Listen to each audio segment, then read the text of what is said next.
What's up, y'all? How you doing? And welcome back to the channel. Now, as you may have guessed from the title down below, today we're going to be talking about body armor.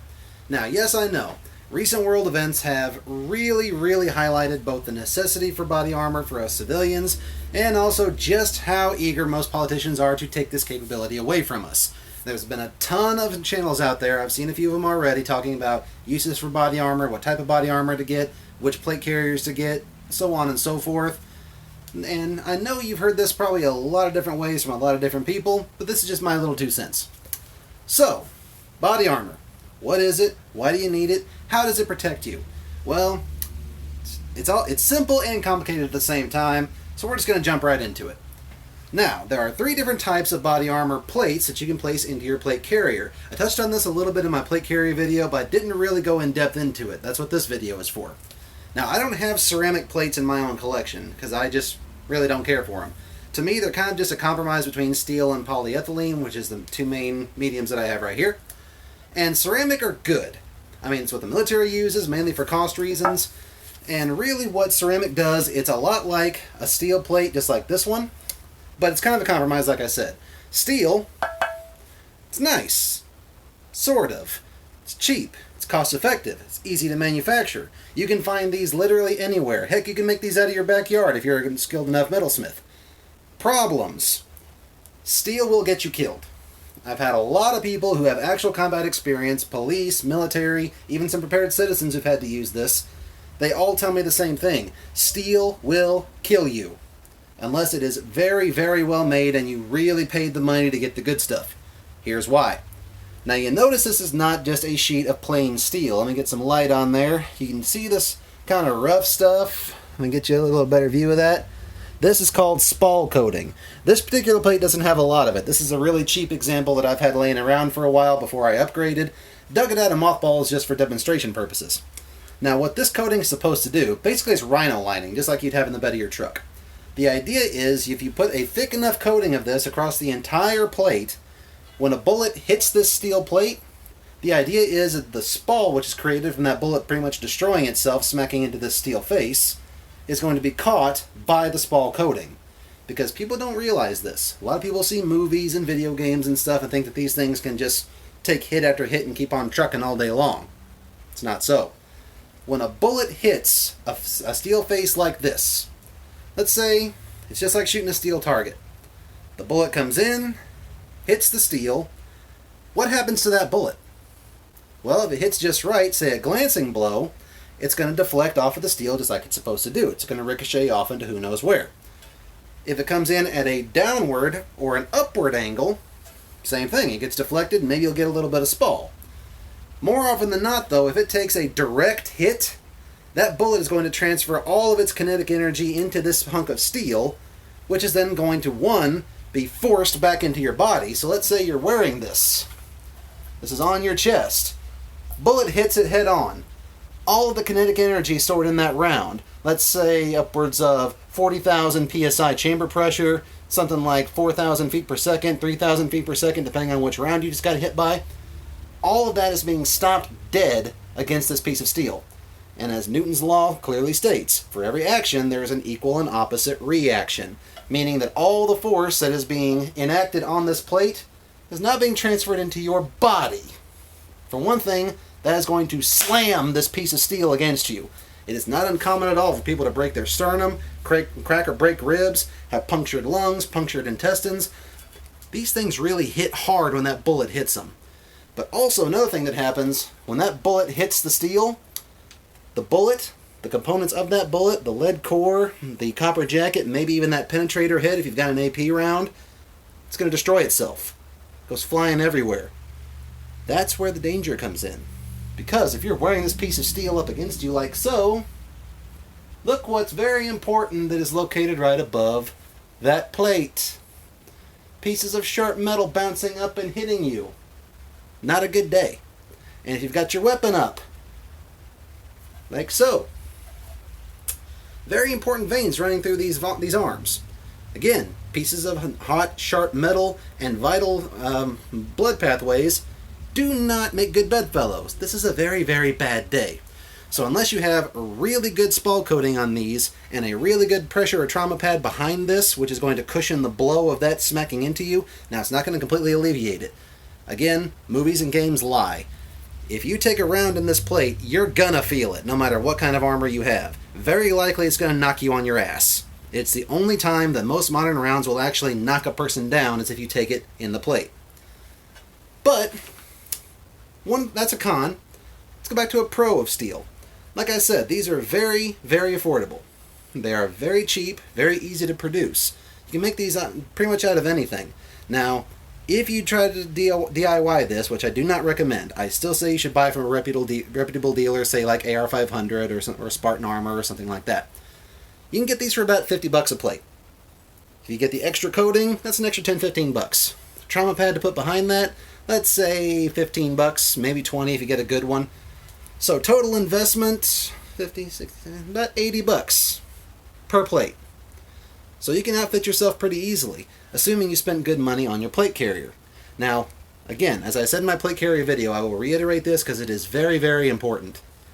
If you can buy just a cheapo plate carrier, outfit it however you want, and if you really spend the money on something, spend the money on the armor, because this is the part that's actually going to save your life. That just carries your stuff.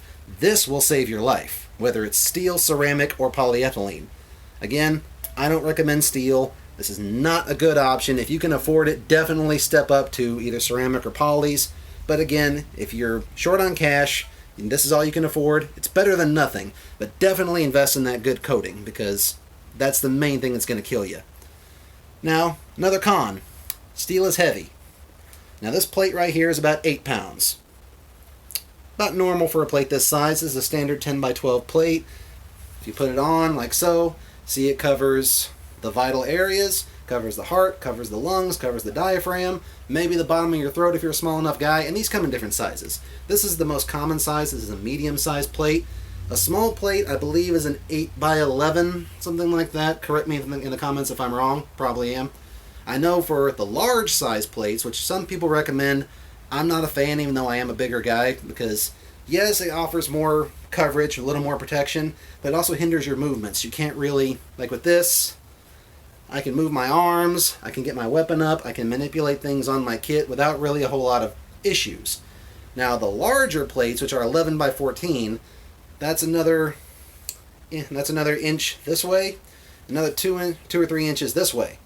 So this is a giant piece of material. This is going to cover your chest. So unless you are a really, really big guy, I really don't recommend the large plates. Unless, of course, you're in a unit or a department that requires you to have that, then you really don't have a choice.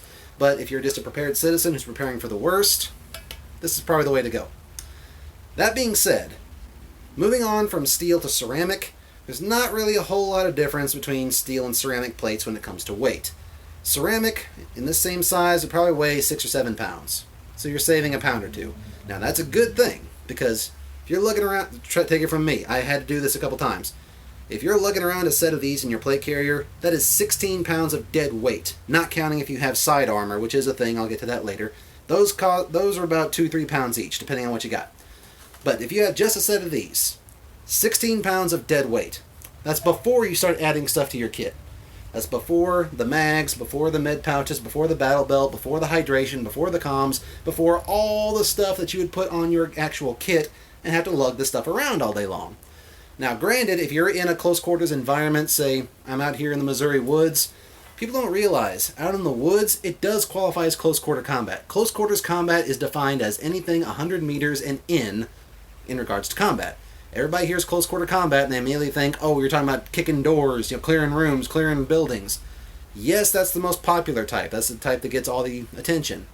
But really, anything inside a wooded environment, maybe a mountainous environment, anything that has you within 100 meters of the enemy is considered close quarters.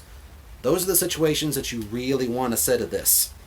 And if you're in that kind of situation where you are very likely to take a round, the weight's worth it. It will literally save your life. Now, if you're a guy that has, say, a different skill set or a different mission outline, different mission set, maybe you want to go with something lighter. That's where ceramic or poly comes in. Now, as I said, I don't actually have a set of ceramic plates. I've never cared for them.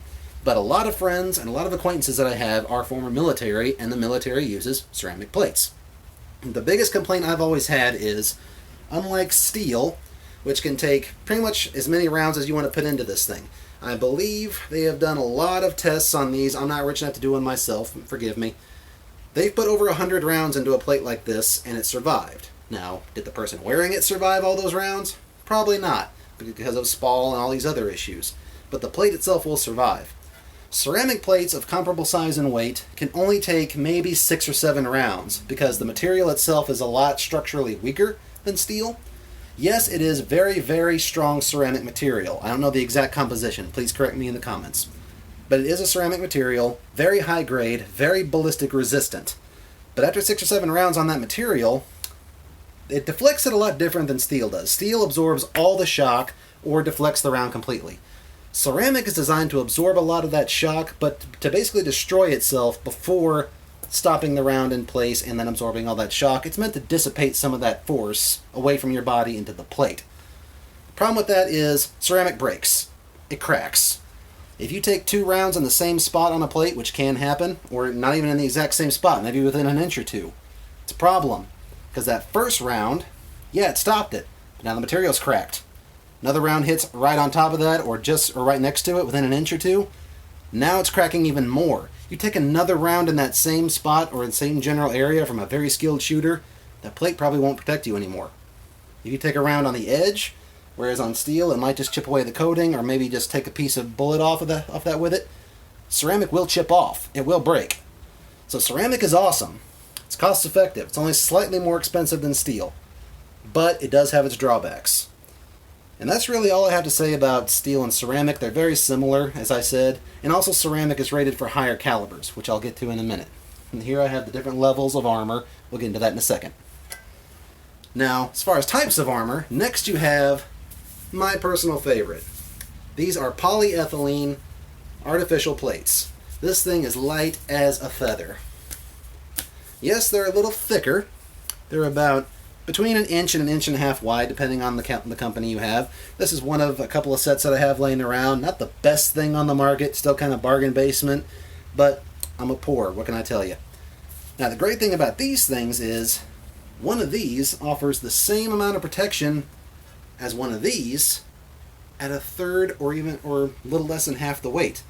This is 8 pounds. This is 3.5. This thing weighs nothing. Slap this in a plate carrier, sometimes I forget I'm even wearing it. I have played airsoft, I have done all-day training events, I have LARPed around in the woods shooting blanks and BBs at my buddies with this. Barely feel it. In fact, I'm more worn out just from the gear that's on my plate carrier than these, because not only are they very, very light, but also these are swimmer's cut. You may notice the contours of the plate itself. A lot of mobility with these. I have absolutely zero issues doing anything and everything with these plates on, and still provides pretty much the same amount of coverage. I may be sacrificing a little bit up here on the edges, but my core organs, the very important stuff, is still covered. The heart, the lungs, the diaphragm, all that good stuff, especially when my plate carrier sits exactly where it's supposed to be. Now, the composition of these is actually pretty interesting. These usually have a steel or ceramic core. This one has a ceramic core, and around that, it's very tightly woven, very tightly packed layers of Kevlar and polyethylene synthetic fiber.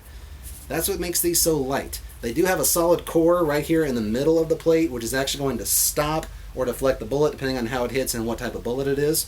But also you have all this other material that, for one thing, doesn't really deflect or destroy a bullet when it hits. When a bullet hits a plate like this head on, this is actually designed to function a lot more like Kevlar than steel. Steel, as I said, that bullet will hit, it'll destroy itself, pieces will go flying everywhere. Polyethylene plates, especially the really high-end ones, they are designed to take that bullet and catch it. The bullet's still going to do the same thing. It's still going to hit that core, it's still going to destroy itself, but now all those pieces that otherwise would have gone flying all over you, flying into your weapon, flying into your arms, just causing all kinds of general mayhem, now that's all being stuck inside all this material. Yes, you might get a little bit of spall if you take a couple rounds in the plate, which hopefully isn't happening, but this is a lot better at stopping spall, at catching the round, instead of just deflecting it into your buddy to your left or right, or just causing all kinds of mayhem on your body again through shards of metal flying everywhere. Don't want that. What this will do is it will actually catch the bullet, hold it in place, maybe get some back face deformation, which, again, I'll get to that later, maybe in a separate video. This is already going a little long.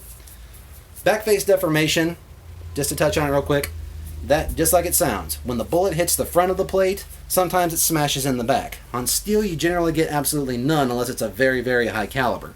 Ceramic, you will get some, because again, that material is going to crack, it's going to chip away or blow away pieces of the front face, maybe something will stick out the back. Polys are where you really have a problem with back face deformation, because that bullet is going to hit, it's going to embed itself in this material, may blow out a piece of that core depending on what round it is, how close you are, etc., etc. Now you're going to get a big bulge on the back of your plate. And if you're wearing this, that's going to hit you pretty hard. Remember I mentioned before with the steel. If you take a round head on and that bulge kind of literally punches you in the chest, still have that danger of cracking your sternum, cracking a rib, maybe getting some internal damage. But with this stuff, it's almost like it's its own trauma pad. You can put trauma pads behind this. A lot of guys put 3A Kevlar behind this. It's really all up to the wearer. But these are really, really good. Problem. I just gave you all the cons, or the pros rather. Now we have a con. These are very, very expensive. These cost me about $250 a piece. And I bought these, I believe, in 2019. No, take that back. Late 2020, that's when I bought these. I had to wait 4 months for these to come in. Nowadays, since there is such high demand after Uvalde and Buffalo and all this other crap that's been going on, especially in New York since they up and banned the civilian use of body armor because they've gone full tyrant. Really hard to find these. Very, very expensive. But trust me, as I said before, if you want to invest money into one piece of your kit, if you want to just blow out the bank account or max out the credit card on one piece of kit, make it this. Because if you are buying this stuff and you expect to actually use it, you expect to go into harm's way, this is the piece, whether it be poly, steel, or ceramic, or whatever, this is the part that will literally save your life and make you combat effective much, much longer and give you a much greater level of survivability than anything else on your kit, including medical. So, I've touched on that, given you the lightning fast elevator pitch. Now let's move on from types of armor to levels of armor, because this is a question I get a lot. So here, in my very crudely drawn chart, we have the most basic levels of body armor that you can expect to find. There's level 3A, level 3, level 3 plus, and level 4. Level 3A, this is your basic Kevlar. This is what most policemen wear, what a lot of prepared citizens wear, what a lot of security guys wear. It's basic Kevlar. It's those bulletproof vests that you see all the cops wear. There's a very, very old video from the 1980s of the guy who invented this stuff actually taking a .357 Magnum, sticking it muzzle on, point of contact on his belly, wearing one of these vests, pulling the trigger, and stops it. Point blank .357 Magnum. Now, I don't know if you can read this up here. My handwriting is very faint because I couldn't find the right markers. But 3A armor is usually rated by the NIJ, that's the National Institute of Justice, to whom all armor companies send their product for rating. Level 3A is usually rated to stop anything up to a .44 Magnum. So that encompasses 9mm, .357 Magnum, again 44 Magnum, 45 ACP, .357 SIG, 40 SMW. Some calibers can still get through it though. Pistol calibers, that is. And now if you get into something like the 7.62 Tokarev, from the old Tokarev Russian pistol from World War II, the FN57, 5.7mm, that will zip right through 3A armor. It's basically a miniature rifle cartridge. Even some really old cartridges like 9mm Mauser from the old broom handle Mauser of the early 1900s, that will go through 3A armor. So really do your research before you buy something like this. This is really good for like a gray man or a basic threat level. Let's say you live in a bad neighborhood, you want something to put on to give you a little measure of protection. Or sadly these days, something that you want to give to your child, maybe to stick in their backpack, maybe to stick it under their jacket. They actually make jackets made out of this stuff. Maybe put it on the cummerbunds of your plate carrier for a little extra protection that's nice and light, because this is very, very light. This is basically very tightly woven Kevlar fabric. So it's very light, very concealable, relatively affordable, depends on which company you're buying from, but this is the most affordable type of armor. Con. It will not stop rifle rounds. As again, this is rated only up to a .44 Magnum. Anything above a pistol caliber, like let's say a .556, an AR round, anything above that, or as I said, even the .57, won't stop it. it will zip right through 3A. And also, if you get just basic Kevlar without the stab protection reinforcement, like let's say British policemen wear, won't stop anything against blades. Kevlar armor is useless against blades. Just something to remember. Cuts right through it, like a hot knife through butter. Now moving up from level 3A, this gets a little confusing. Now you have level 3. Level 3 is probably the most common type of armor that I see personally and that most people will be buying. This stops anything up to a 308 or a 5.56 M855 armor-piercing green tip round, the infamous green tip that all the politicians hate. Now, question. If it'll stop a 308, why will it stop an M855 armor-piercing round? I mean, that's the good stuff. That's what the military used to carry before they updated to the Spear stuff, or the SIG stuff, rather. Now, 3 will stop that, but you notice there's a separate section in here for level 3 plus. 3 plus will stop anything up to an M193. That's the military designation. Basically, M193 is basic ball practice ammo. That's the cheap Winchester white box you buy off the shelf that you go out and plink with on the weekends, the 55 grain stuff that everybody used to be able to find everywhere, but since the 2020 ammo apocalypse, it's harder and harder to find. Now, why would you need separate ratings to stop practice ammo than the armor penetrator? Simple answer. M855 is designed to stop, or not stop rather, is designed to pierce what used to be near pure body armor. Anything up to a level 4 or comparable, say in Russian, Chinese, Arab, any other militaries around the world that may pose a threat to the United States. You're always trained or developing stuff to fight the next war. Now, M855 can be stopped by a level 3, but if you're close enough, level 3 can be defeated by regular old 55 grain M193 practice ammo. The reason for that is the steel penetrator tip on an M855 green tip works really well against Kevlar. Goes right through it. Put it up against steel or even ceramic, from a distance, it'll stop it. Stop it cold. Sometimes you'll get a little penetration, a little bit of back face deformation on the back, but generally that armor will stop it. Now, what our boys found out, especially fighting in the Middle Eastern theater for the last 20 years, is if you are at room clearing distance, like let's say 20 feet and in, an armor-piercing round can get through the plate, but generally it will be stopped.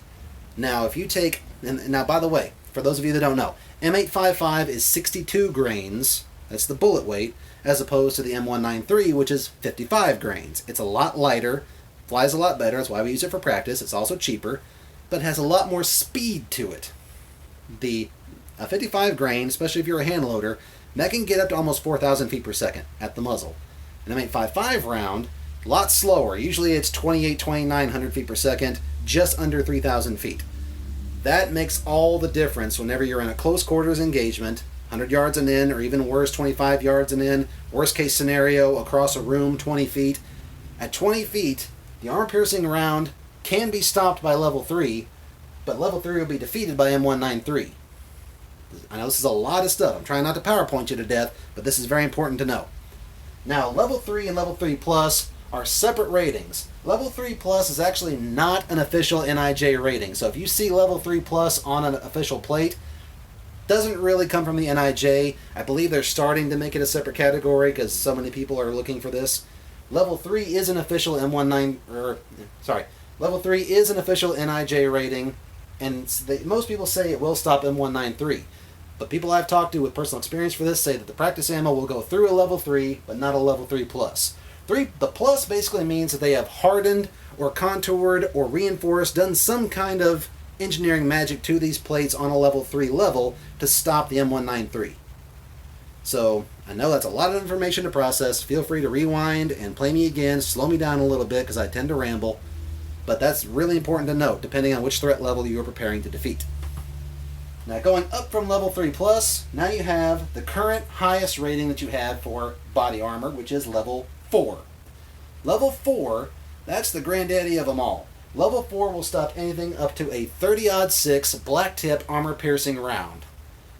30-06, the old standard issue ammo from back in World War II, standard issue for sniper rifles up until the 80s when they got rid of the Winchester Model 70 and switched to the 308 to the Remington Model 70, or Model 700 rather. I believe it's classified the M70 in military circles.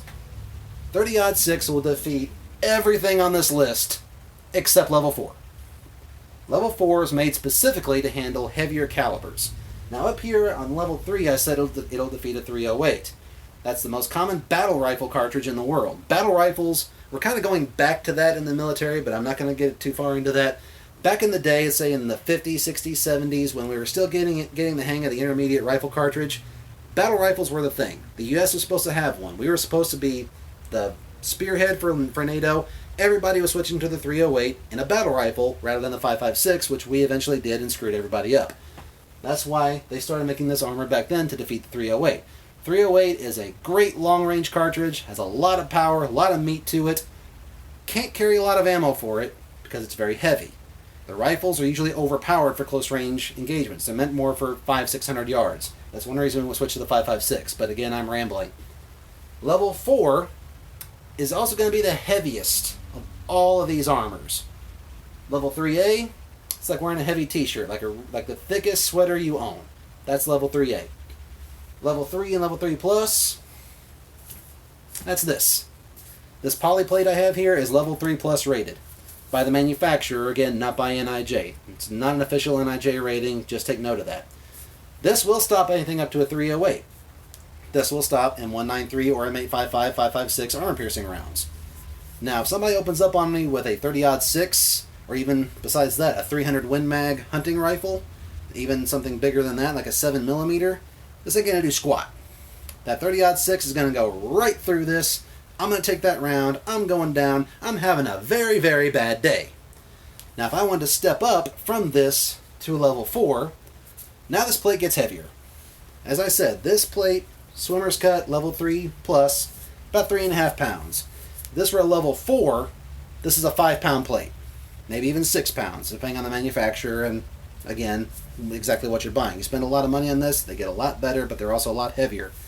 Now, at that point, this plate is almost as heavy as a steel plate. Steel also comes in level 4, so does ceramic. A level 4 steel plate, very, very heavy. You're looking at about 9 pounds. So 2 of these in level 4, close to 20 pounds of dead weight. Better option, lighter, but also these don't have quite the oomph that you would want from something like steel or ceramic, preferably ceramic over steel, because again, steel will get you killed. This works well enough. Again, there's a lot of tests out there. Feel free to seek them out here on YouTube. A lot of tests, a lot of good shooters have shot level 4 poly plates and defeated them. Some haven't. Usually there's a generous amount of back face deformation going on, so whoever's wearing that plate definitely felt it. They're on the ground. Again, really, really bad day. You're gasping for air. Even if this stops the bullet, you cracked a rib. You maybe broke your sternum. Maybe you have some internal bleeding going on, depending on how and where it hit you. You're having a bad day. That's the thing about body armor. You can spend all the money in the world, have the best armor in the world. Yes, it'll stop the round. Yes, it saved your life. Are you going to be combat effective afterwards? Well, it depends on the threat, depends on who's shooting at you, how close, how far away, all these different factors. So, closing this video out. I know I sped through that. I'm trying to keep this as short as possible. Tried to cover the basics for you. These are the basic levels of armor. I gave you the 3 types of armor.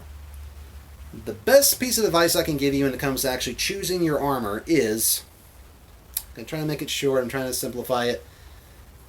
Think of the one rule of thumb I've always heard. What round do you carry? What is your preferred round? Do you carry a handgun? Just that? Maybe you have a pistol caliber carbine? Do you have an AR-15, the most popular rifle in America, shoots 5.56?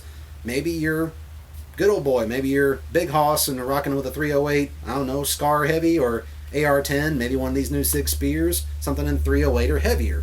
Maybe you're rocking a bolt gun. Maybe you're way out in God's country, out in the mountains or the desert. A buddy of mine trains in the desert. He never does anything but a long gun. He has an AR-10 build that he has, a couple of bolt guns. Believe he's looking at an M1A. Not sure if that's going to happen or not. Those are long-range regions. Here in my area, lots of woods, lots of urban. Well, not where I am, but nearby there's a lot of urban cities, urban environments. That's where the 5.56 really shines. Now, say you're just your average everyday citizen. You can't walk around in full kit even if mobs are coming down the street to burn everything down. Maybe you're stuck with just a handgun. Just a good old 9mm or 45. Maybe you want this. If you're rocking an AR-15, you want these. If you're rocking that battle rifle or that bolt gun, probably want this. Because the rule of thumb is, whatever ammo you personally carry, buy the armor that will defeat that round. Because that's more than likely the most common ammo that you will find. Now, of course, you can always skip ahead of the line and just buy the level 4s. Again, this is the best protection you can get. They're also the heaviest. They're probably the most expensive, depending on which brand you get. But offers the maximum amount of protection against 30-06 AP. That's really hard ammo to find. If you have that ammo, you are intending to use this stuff for nefarious purposes or for the defense of life and liberty. Much more common are the M855 and M193 rounds for the level 3 and level 3 plus. Again, AR-15. Anything that shoots a .223 will shoot these rounds. So if you want to get just the bare minimum, I rock 3 and 3 plus because it's kind of a trade-off. I could get level 4s, get that maximum protection, but I'm trying to save weight. Again, I'm running around in the woods, and I'm in the Ozarks. I'm going uphill, downhill, through the creek, over the mountain again. If you're not going uphill, you're going downhill. If you're not doing either one, you're in the river here in my part of Missouri. So I want low weight. I want it to be light. I want to have that flexibility, that mobility. I want that to have that relative amount of speed. Even though I'm a big guy, I don't run very well. So it really depends on what is your anticipated need. What is your anticipated mission set? So I guess that's all I can give you. And in closing, guys, pay attention.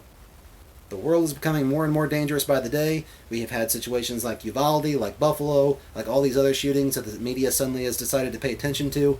And now the politicians are getting involved. As I said, the state of New York has already banned civilian ownership of body armor.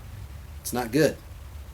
They're trying to push more bans on the federal level, bans on magazines, bans on AR-15s, bans on what kind of weapons you can own. The exact opposite of what the Constitution was intended to bestow upon us as United States citizens. So guys, stay informed, stay protected, and stay frosty, my friends.